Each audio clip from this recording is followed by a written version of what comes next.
बेटा देखते हैं हम किस वजह क्या कारण रहा कि अचीवर डिफेंस एकेडमी 800 से ज़्यादा सिलेक्शन दे पाया अभी तक। 850 से ज़्यादा बच्चे ऐसे हैं जो कि एयरफोर्स, नेवी और एनडी को ज्वाइन कर चुके हैं अचीवर डिफेंस एकेडमी के जरिए। तो आज मिलेंगे हम पूरी टीम से कि उनके मार्गदर्शन में कैसे उन्होंने तैयारी कराई, क्या क्या प्रोसीजर होता है वो सारे बताएंगे। तो सबसे पहले मिलते हैं हम अचीवर डिफेंस एकेडमी के डायरेक्टर श्री आतम लांबा जी से। तो मिलते हैं आतम जी से। तो सर बताइए आपने कैसे कुछ बच्चों की तैयारी कराई, कैसा क्या प्रोसेस रहता है एयरफोर्स का। नमस्कार सर। अचीवर डिफेंस एकेडमी 2015 से डेडिकेटेड है एयरफोर्स और नेवी के लिए, और अब तक लगभग 850 से ज़्यादा बच्चे यहाँ से कोचिंग लेके एयरफोर्स और नेवी को ज्वाइन कर चुके हैं। जो तैयारी कराने का जो प्रोसीजर है उसमें 7 डेज क्लासेज होती है। छुट्टी का कोई प्रोविजन एकेडमिक कैलेंडर में नहीं रहता। मतलब जो संडे का होता है, संडे को कोई छुट्टी नहीं? हाँ, संडे की सर कोई छुट्टी नहीं होती, क्योंकि अब अपने पास ये लगाओ कि आपको जैसे पता है कि फॉर्म ऑनलाइन हो रहे हैं आपके 22 जनवरी फॉर्म ऑनलाइन हो जाएंगे, और 18 अप्रैल तक अगर मैं लेके चलूं तो अपने पास लगभग 100 के करीब दिन ही है वर्किंग डेज अपने को मिलेंगे। तो उसमें अगर हम छुट्टी करेंगे तो कहीं ना कहीं ये चीजें बच्चे के रिजल्ट को प्रभावित करती है। इसलिए जो ये 100 जो कोई बच्चा जब भी आता है तो उसको यही बताया जाता है, बेटा ये जो 100 दिन जो है ये आपकी जिंदगी को बदल सकते हैं। 7 डेज क्लासेस रहती है। संडे को क्या प्रोसीजर रहता है कि संडे को एकेडमी एक महा एपिसोड चलाती है। जैसे सपोज करो कि इस अपनी डेली बच्चे की डबल क्लासेस होती है। एक क्लास तो रेगुलर क्लासेस है जिसमें इसका फिजिक्स हुआ, मैथमेटिक्स हुआ, इंग्लिश हुआ, वाई ग्रुप के लिए रीजनिंग जीके हो गया, 4 घंटे की क्लासेस हुई उसकी। उसके बाद शाम को उसकी रिवीजन क्लासेस रहती है। ठीक है, मतलब कंप्लीट रिवीजन होता है। हाँ, संडे क्लासेस होती है, डेली की डेली रिवीजन कराते हैं। जैसे जो भी क्लासेस आज हुई, अगर किसी बच्चे को कोई डाउट्स है तो उसको हम ये उस पर नहीं छोड़ते कि बेटा आप सैटरडे को लेना, संडे को लेना।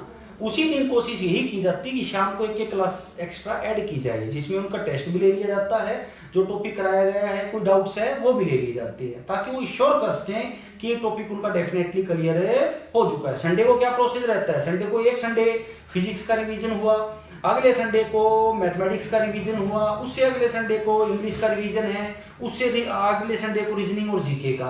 तो कहने का मेरा तात्पर्य यह है कि साथ के साथ बच्चे का सिलेबस चलेगा और साथ के साथ हम उसको रिवाइज कराएंगे। आफ्टर ए मंथ, 1 महीने के बाद, आफ्टर 30 डेज एकेडमी बच्चे को 3 भागों में डिवाइड कर देगी, जिसमें सॉलिड रहेगा, लिक्विड रहेगा और गैसेज रहेंगे।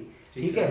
और अक्षय जी, एक जैसे आप यहाँ की एक परमानेंट फैकल्टी हो, आपको इस चीज से अवगत हो कि अपना जो रिजल्ट जो रहा है सॉलिड का आज तक 100% रहा है। 100%। आपको बता दूं बेटा, जो बच्चे सॉलिड बैच 3 होते हैं, जैसा कि सर ने बताया कि एक होता है सॉलिड, एक होता है लिक्विड, एक होता है गैस। ये जो बैच बनाए जाते हैं ये आपके हार्डल टेस्ट के बेसिस पे होते हैं। हाँ, तो जो बच्चे सॉलिड में आ गए ना वो 100% ये समझ लीजिए सॉलिड में आ गए, उनका सिलेक्शन हो गया एयरफोर्स में। और ये जो टीम जो है, जैसे आप जैसे अनुभवी टीचर है, उन्हीं के मार्गदर्शन में बच्चा यहाँ तैयारी कर रहा है, जो पिछले 3, 4, 5 सालों से इस फील्ड से जुड़े हुए हैं। और सर कुछ बच्चे ये सोचते हैं कि अभी मतलब 18 अप्रैल से एग्जाम होने का मतलब बहुत कम टाइम है, तो इतने कम टाइम में कैसे पॉसिबल हो पाएगा, तो उनको क्या कहना चाहिए? नहीं, तो मैं जैसे मैंने आपको बताया है भाई, मैक्सिमम टाइम का यूज जो है वो सिलेबस में, साथ के साथ रिवीजन में और साथ के साथ टेस्टों में। हमारा टारगेट अक्षय जी यही है कि इन जो बच्चे हुए 100 डेज है, इसमें एक बार बच्चे को सिलेबस करवाएं, एक बार उसको रिवीजन करवाएं और 10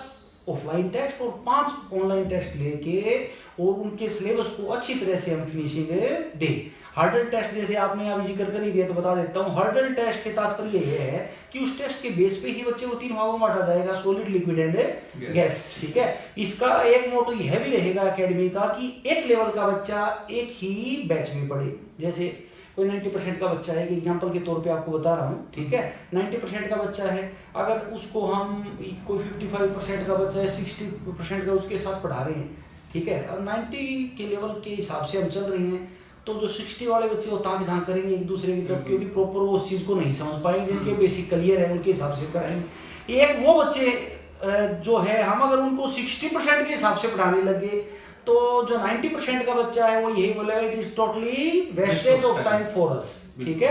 इसलिए एक लेवल का बच्चा एक में पढ़े। ठीक है। इसीलिए इसको सॉलिड, लिक्विड, और यह फॉर्मूला अपना जो है वो गजब का कामयाब भी रहा है। बिल्कुल, सॉलिड का 100% रिजल्ट रहा है। और दूसरा जो स्टडी मटेरियल की अगर मैं बात कर लूं तो इनको जो स्टडी मटेरियल ये totally research based study material है, बिल्कुल रिसर्च बेस्ड है बेटा। हाँ। मैंने आपको बताया था एक बार, वीडियो आई थी अगर आपने देखी हो, जैसे 100 का सारे के सारे क्वेश्चन अपने जो अचीवर डिफेंस एकेडमी बुक से सारी कवरेज 100% कवरेज जो होती है आपके एग्जाम की वो अपनी बुक से होती है। इसी वजह से पॉसिबल हो पाया कि अचीवर डिफेंस एकेडमी इस बार जो 4 नंबर से लेके 8 नंबर तक एग्जाम हुआ है उसमें 150 बच्चे फेज 1 क्लियर कर पाए हैं। और जो टॉपर है ललित यादव, हाँ ललित यादव गांव, जिसके 63 मार्क्स है, बीरन भिवानी से, बीरन भिवानी जिले के बीरन गांव से लड़का है ललित यादव, जिसने 70 में से 63 नंबर सिक्योर किए हैं। वाई ग्रुप की अगर बात करूं अक्षय जी मैं, तो 47.75 निखिल सहारन गांव बगला से जिस स्टूडेंट के आए हैं वाई ग्रुप में आउट ऑफ 50, तो ये एक बहुत बड़ी अचीव। 2018 जैसे था आपका, 2018 में अजय कुमार सिरसा के माधो सिंगाना गांव से जो लड़का था वो 70 में से 61 नंबर लेके आया था और उसने ऑल इंडिया सेकंड रैंक जो है वो सिक्योर किया था। तो उम्मीद करके यही चल रहे हैं। और जितने भी 150 बच्चे अपने हुए हैं अक्षय जी, उसमें से लगभग 80 बच्चा ऐसा है जो मोर देन 55% है। ठीक है, उनको फेज 2 की भी तैयारी यहीं से चलती है, तो एक एक्सपर्ट टीम जो है वो यहाँ तैयारी करवा रही है। बिल्कुल सर, ठीक है।